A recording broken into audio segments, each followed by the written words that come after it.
Assalamualaikum warahmatullahi wabarakatuh. Alhamdulillahirabbil alamin wa bihi nasta'inu ala umuri dunya waddin. Wassalatu wassalamu ala asyrafil anbiya'i wal mursalin sayyidina wa maulana Muhammadin wa ala alihi washabihi ajma'in, amma ba'du. Pemirsa yang dirahmati Allah, alhamdulillah hari ini kita bisa berjumpa kembali di pengajian Ramadan Kitab As-Sittin Al-Adliyah. Kita lanjutkan lagi pembahasan kita. Hari ini kita sampai pada bab kedua. Di bab pertama adalah prinsip-prinsip relasi antara laki-laki dan perempuan, dan di bab kedua ini kita akan membahas tentang hak-hak perempuan. Bismillahirrahmanirrahim. Babun fil i'tirafi bi huquqil mar'ah. Bab tentang pengakuan terhadap hak-hak perempuan. An Ibnu Abbas radhiyallahu anhuma qala Umar bin Khattab radhiyallahu anhu, kunna fil jahiliyati la na'uddu nisaa syai'an falamma ja'al islamu wa dzakaruhunna Allah ra'ayna lahunna bidzalika 'alaina haqqan. Rawahul Bukhari. An Abi Abbas radhiyallahu anhuma qala Umar bin Khattab radhiyallahu anhu, dari Ibnu Abbas radhiyallahu anhu, ia bercerita bahwa Sayyidina Umar bin Khattab berkata kepada Rasulullah sallallahu alaihi wasallam, kunna fil jahiliyati, kunna kami fil jahiliyati dulu pada masa jahiliyah, pada masa Islam belum diturunkan, belum datang, la na'uddun nisaa syai'an, tidak menganggap perempuan itu adalah sesuatu. Maksudnya di sini tidak melihat perempuan itu sebagai sesuatu yang berharga. Bahkan dulu pada masa jahiliyah itu kemanusiaan perempuan itu dipertanyakan. Jadi perempuan itu manusia atau bukan? Itu tuh dulu dipertanyakan.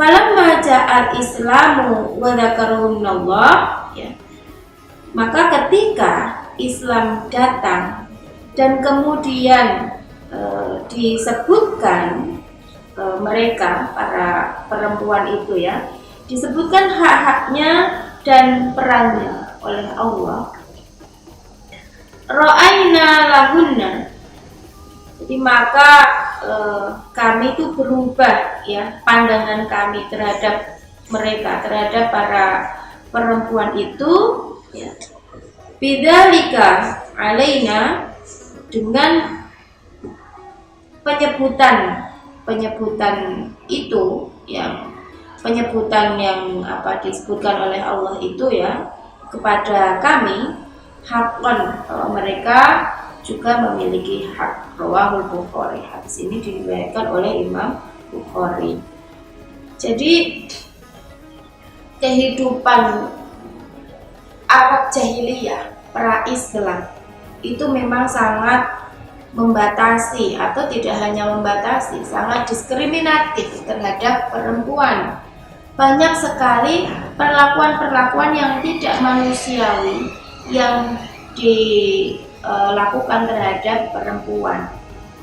Sebagaimana yang saya sampaikan tadi, perempuan itu bahkan dipertanyakan kemanusiaan. Jadi dia itu manusia atau tidak. Ketika bayi perempuan itu lahir, maka banyak di antara mereka yang menguburkannya hidup-hidup. Alasannya macam-macam Di antaranya menganggap perempuan itu tadi lemah, karena masyarakat Arab itu kan masyarakat suku-suku kabilah, mereka kerjaannya berperang setiap hari. Nah, perempuan itu dianggap lemah. Dia tidak bisa berkontribusi di dalam peperangan, nggak bisa ikut perang Jadi perempuan itu hanya akan merepotkan saja karena tidak bisa berperang.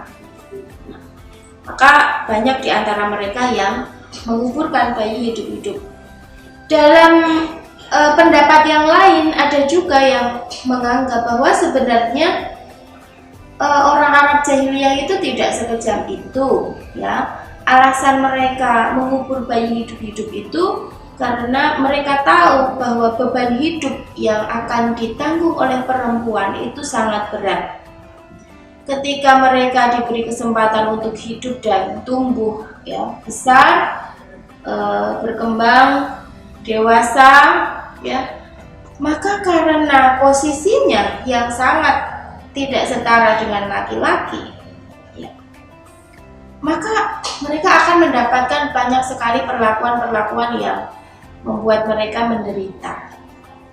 Misalnya ini ya, kalau besar, kalau sudah bahkan masih kecil juga ya, mereka bisa dinikahi. Tidak ada batasan minimal berapa usia perempuan itu boleh dinikah. Nanti mereka juga bisa ditalak, ya, ditalak sesuka hati suaminya. Dalam pernikahan mereka juga bisa dipoligami tanpa jumlah, tanpa batasan maksimal jumlahnya, bahkan sampai puluhan atau ratusan. Dalam hal kepemilikan harta itu juga, ya, jadi otoritas utamanya dimiliki oleh suaminya. Jadi perempuan-perempuan itu tidak bisa, ya, memiliki harta sendiri gitu. Kemudian soal pewarisan, jangankan mendapatkan waris, bahkan perempuan itu menjadi barang yang diwariskan. Nah, ketika kalah dalam berperang, perempuan itu kan nanti bisa dimasukkan ke dalam harta rampasan perang. Nah, jadi beban hidup yang akan ditanggung itu sangat berat, sehingga bagi sebagian orang tua pada saat itu, ya, jika anak yang dilahirkan itu adalah perempuan, maka mereka memilih untuk mengubur bayinya hidup-hidup. Jadi ini sangat tidak manusiawi sekali.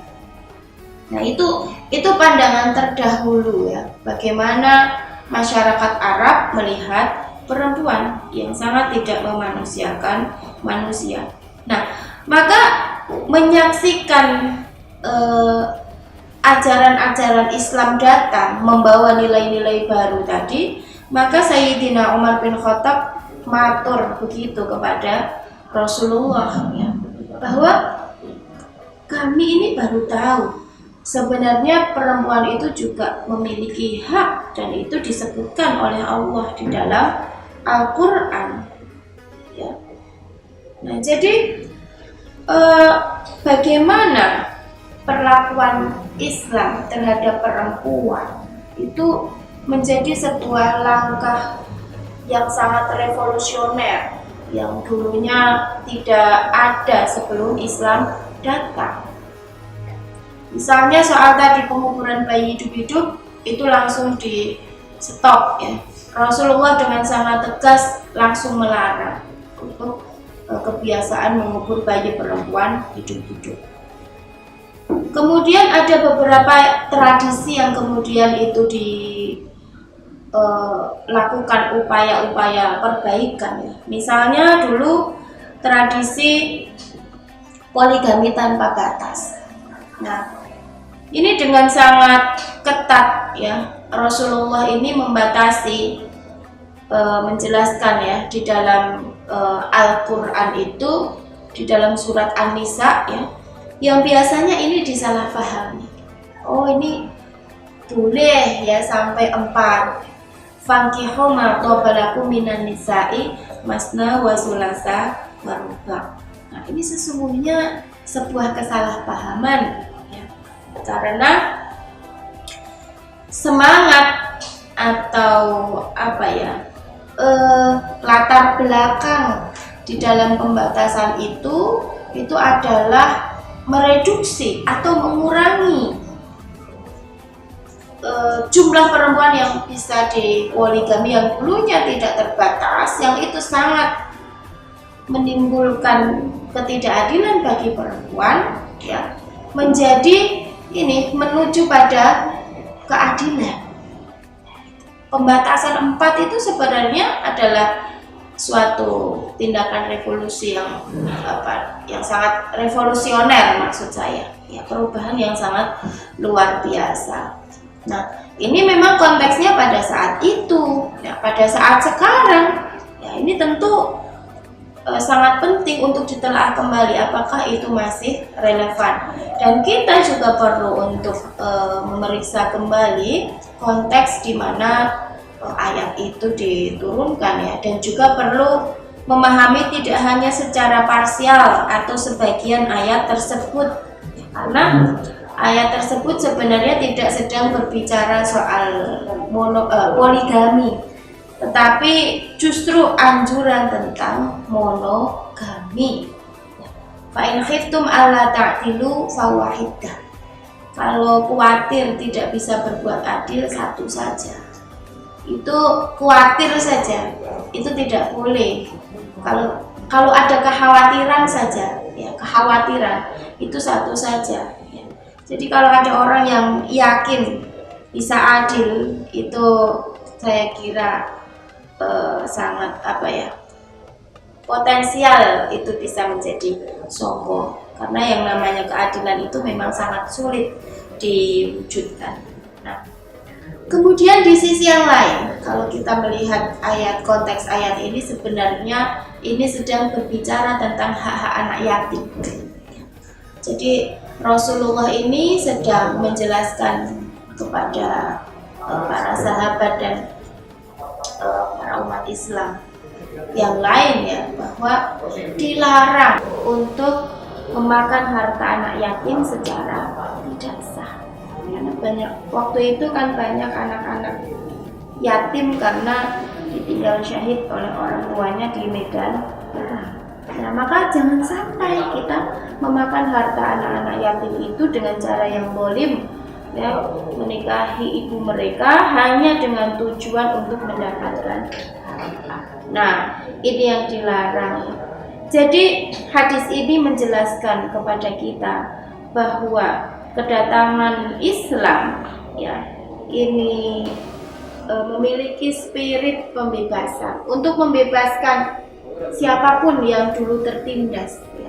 Kalau dulu perempuan yang tertindas, maka dengan hadis ini menegaskan bahwa perempuan ini memiliki hak-hak yang sama, ya, dengan laki-laki, baik dari hak beragama, hak hidup secara bermartabat, hak berpolitik, hak berkeluarga, hak untuk mendapatkan pendidikan, hak untuk